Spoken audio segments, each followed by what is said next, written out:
के सोनितपुर जिले के जेकिया जुली में शंकु नामक व्यक्ति पर जमीन खरीद बिक्री के मामले में कई लोगों को धोखा देने का आरोप लगाया गया है। इसको लेकर आज ढेकिया जुली में पीड़ितों समेत कई संगठन आक्रोशित हो गए हैं। आरोप के अनुसार शंकु नामक व्यक्ति ने जमीन खरीद बिक्री के मामले में कई लोगों से अवैध रूप से धन इकट्ठा किया है। यहाँ तक कि रात करीब 11 बजे जमीन के मामले को लेकर एक व्यक्ति के साथ मारपीट भी की है।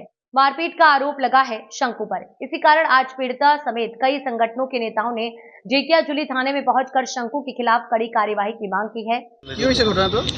घटनाটো আজিৰ পৰা কেইমাহমান আগত শংকু মাটি মাফিয়া তেখেতৰ অৰিজিনেল নাম হ'ল অশোক ঘোষ মোৰ পৰা এককালীন 2 লাখ টকা লৈছে।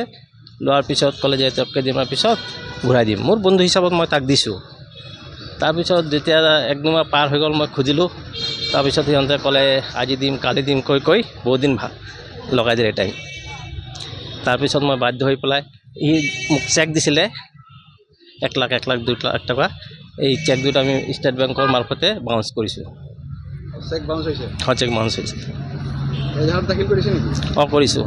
মাটিৰ লেনদেন আছিলে, পইচা লৈছিলোঁ অলপ চলপ। ই কালি ৰাতি মোক মাৰিছে মানুহ লগাই। তাৰপাছত শংকুৱে মাৰিছে মোক। কি বুলি মাৰিছে? এইটো মাটি নিদিয়াৰ কাৰণে।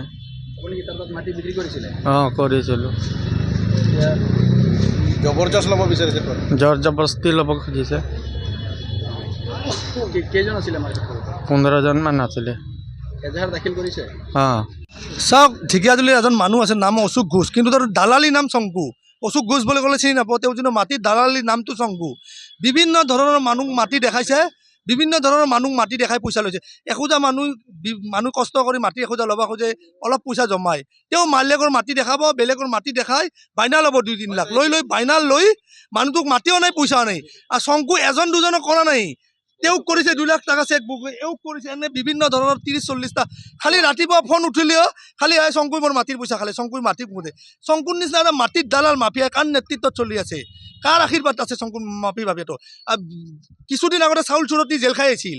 ই ভাবিছে নেকি চাউল চোৰত জেল খাই মই দেখা পাই গ'লোঁ, জেলত গেলে এখন এইকাৰণে মাটি মাফিয়া আৰম্ভ কৰিছে। কিছুমান মানুহ আছে 2,000 টকা কৰি জমাইছে কাম কৰি, এই মানুহকো মাটি 2 লাখ 3 লাখ লৈছে। খালি মাটি নেদে দেখাই দেই, খালি মাটি দেখাই ইমান পইচা লৈ ঢেকিয়াজুলিত চবই জানে শংকু বুলি মাটিৰ দালাল। হয়, চাওক, ঢেকিয়াজুলি ভূ মাফিয়াৰ দপদপনি যেইখিনি আজিৰ ডেটত আমাৰ বিজেপি চৰকাৰ যে ভূ মাফিয়াৰ ওপৰত এটা বিহিত ব্যৱস্থা গ্ৰহণ কৰি ৰাখিছে, আইনক জনাই ৰাখিছে, য'তে ভূ মাফিয়া পায় তাতে তেওঁলোকক এৰেষ্ট কৰিব লাগে, জেল হাজতলৈ প্ৰেৰণ কৰিব লাগে। কিন্তু ঢেকিয়াজুলি অশোক ঘোষ নামৰ যিজন ভূ মাফিয়া, উৰ্ফে তাৰ নাম শংকু বুলি আমি জানো, কিন্তু তেওঁৰ যি দপদপনি আজি সাধাৰণ মানুহক মাৰি মুখ চুখ ফাটি দিছে। ই গুণ্ডা বাহিনীলৈ চলিব ধৰিছে আজিৰ ডেটত। আজি যে সাধাৰণ মানুহ ব্যৱসায় কৰা মানুহ তাৰ 2 লাখ টকা মাৰি বাউন্স চেক দিছে, চেকত বাউন্স কৰিছে। এই ভূ মাফিয়াক অতি সোনকালে ঢেকিয়াজুলিৰ পৰা তেখেতক উৎখাত কৰি তেখেতক জেল হাজতলৈ প্ৰেৰণ কৰিব লাগিব। নহ'লে কিন্তু আমি সংগঠন তাৰ ওপৰত জঁপিয়াই পৰিম। তাক যদি আমি পাওঁ তেতিয়াহ'লে কিন্তু তাক ধৰি আনি আমি বান্ধি থানাত গতাই দিম। কাৰণ তেওঁৰ নিচিনা ভূ মাফিয়া ঢেকিয়াজুলি সৰ্বসাধাৰণৰ যিসকল গৰীব দুখীয়া শ্ৰেণীৰ মানুহ আছে তেওঁলোকৰ খুন খুই খাই আছে। সেই ভূ মাফিয়াক আমি বিচাৰিছোঁ যে আইনে তাক দমন কৰক, দমন কৰি জেল হাজতলৈ প্ৰেৰণ কৰিব লাগে। আমাৰ চিধা স্পষ্ট দাবী। অশোক ঘোষ নামে ওৰফে শংকু, তেখেতৰ নামত আমি এজাহাৰ দাখিল কৰিছোঁ। আমাৰ ল'ৰা এজনক যোৱা ৰাতি অনুমান 11টামান বজাত 15জনমান ল'ৰা লগাই তেখেতে পইচা দি অশোক ঘোষ নামৰ ব্যক্তি এজনে তেখেতক মাৰপিট কৰে। ল'ৰাজনে যেতিয়া আমাক জনায়, আমি ল'ৰাজনক লৈ কিনি থানাত আহিলোঁ।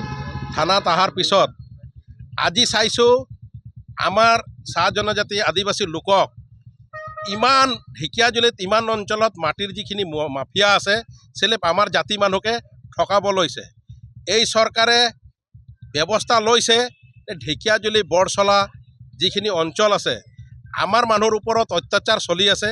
শংকু নামৰ ব্যক্তিজনে 1 বছৰ আগত আৰু যিজন মানুহক মাৰিলে তাৰ দাদাৰ পৰা মাটি ৰেজিষ্টাৰ কৰি মাত্ৰ 1.5 লাখ টকা দিছে আমি গম পাইছোঁ। আৰু তেখেতে ৰেজিষ্টাৰ নকৰাকৈ বহুতো মানুহক তাত বহাইছে। তাৰ লগত যি লাট মণ্ডল আছে, আমি গম পোৱাত লাট মণ্ডলজনক যেতিয়া আমি মাতিছিলোঁ মাটিৰ ওচৰত, লাট মণ্ডলজনে আমাক কৈছিলে তুমি শংকুৰ লগত বুজাবুজি কৰি লোৱা। আজি লাট মণ্ডলজনে শংকুৰ লগত আমি কেলে বুজাবুজি কৰিম? আমাৰ জনগোষ্ঠীৰ মাটি কোনোবাই ব্যক্তি দালালি কৰিব, আমাৰ ওচৰত লাট মণ্ডলে ক'ব তোমালোকে শংকুৰ লগত আলোচনা কৰি লওক।